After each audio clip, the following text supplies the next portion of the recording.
Ай сайынғы табыстың бір бөлігін жинап, ақша үнемдеу үшін біз ұсынған қарапайым тәсілдерге жүгініп, материалдық жағдайыңызды жақсартып алуға болады. Ең бастысы, ақша ұқыптылықты ұнататын естен шығармаған абзал. Жалақыны алған күні дүкенге жүгірмеңіз. 30 күн бойы сарыла күткен жалақы қолға түйген кезде көбінің дүкенге немесе супермаркетке жүгіретіні жасырын емес. Алайда ай сайынғы табысыңыздың бір бөлігі артылсын десеңіз, бұл ойдан бас тартыңыз. Себебі қалтада ақша бар кезде адамдардың дені ойланбай сауда жасайды. Қажетсіз дүниелерді сатып алады. Сондықтан ең алдымен үйге келіп керекті заттардың тізімін жасап алған жөн. Ай сайынғы табыстың 50% тамақ, көлік, кредит секілді міндетті шығынға жұмсалады.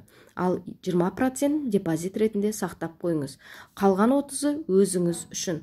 Достармен көңіл көтеру, сұлулық салондар, мейрамхана, дәмхана. Ақша жинауды мақсат еткен кез келген адам ай сайынғы табысын осылай бөлуге кеңес береміз. Қымбат тауардың бәрі сапалы емес. Брендке айналған азық-түлік түрлерінің орнына көпке танымал емес тауарды сатып алу ақшаны әжептәуір үнемдеуге мүмкіндік береді. Қымбат тауардың бәрі сапалы емес екенін естен шығармаған абзал.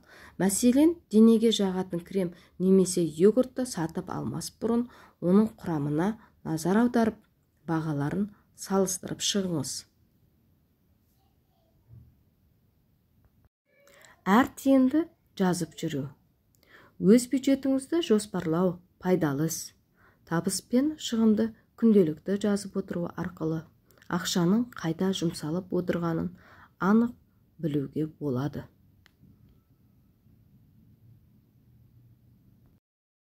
Банк карточкасын сирек қолданыңыз.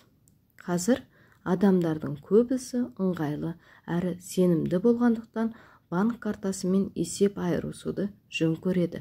Бірақ ақша үнемдеуге қатысты жүргізілген зерттеулерге сүйенсек, банк картасын үнемі пайдаланатындар ай соңында өз шығындарын есептей алмай, жалақысының қайда жұмсалып кеткенін еске түсіре алмай дал болады екен.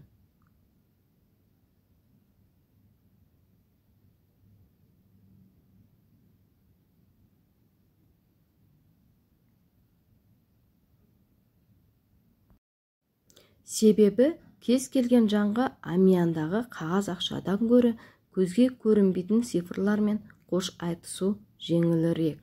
Егер банк картасынан бас тарта алмасаңыз, онда әр есеп айырылысқаннан кейін шекті мұқият зерттеп, немесе мобильді қосымша арқылы кеткен шығынды бақылауды әдетке айналдырыңыз.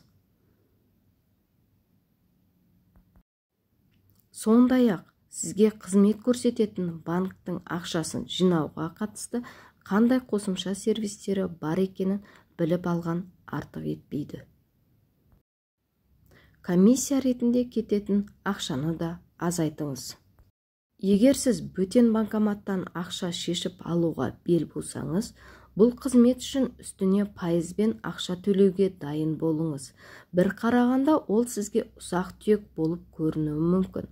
Алайда басқа төлем жүйесі арқылы тұрақты түрде ақша аударып, қолма-қол ақша алу қалтаңызды жұқартатыны анық.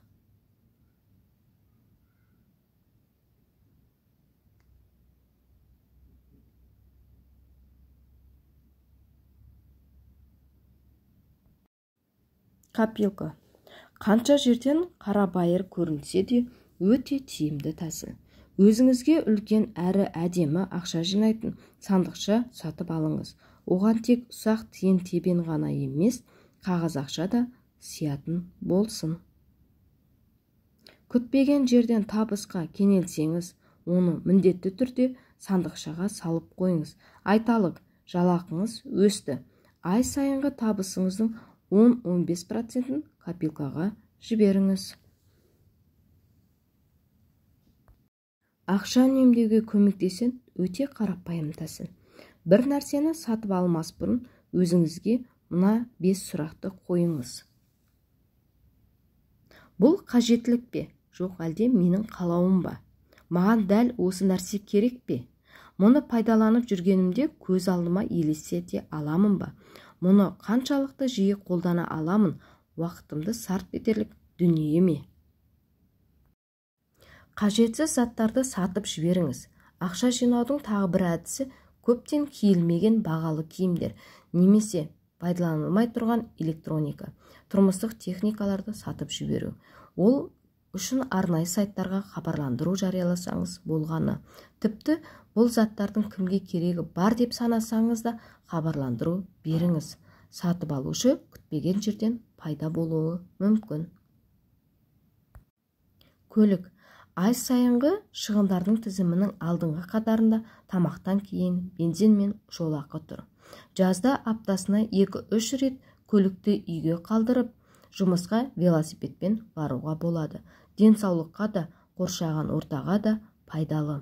Ал қыста метро немесе қоғамды көліктерге отырыңыз.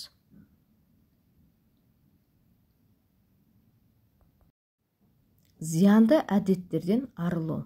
Бұл тәсіл тек ақшаны үнемдеуге ғана емес, денсаулығыңызды жақсартуға да сеп болады. Аптасына, айына немесе жылына қанша қорап темекі тартатыныңызды және оған жұмсалатын ақшаны есептеп көріңіз.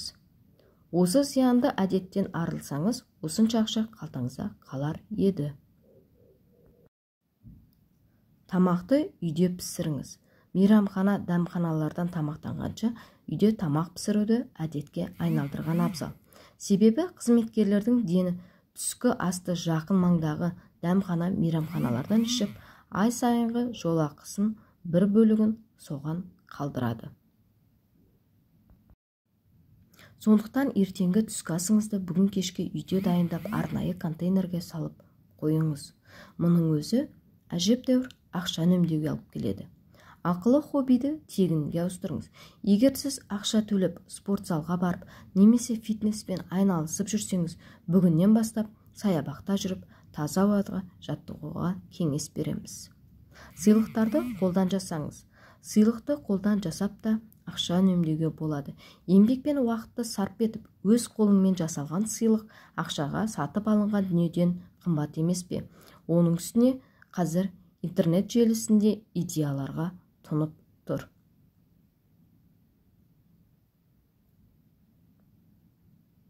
Үнемдеудің не керегі бар? Маған неге үнемдеу керек деген сауалға жауап беріп көріңіз.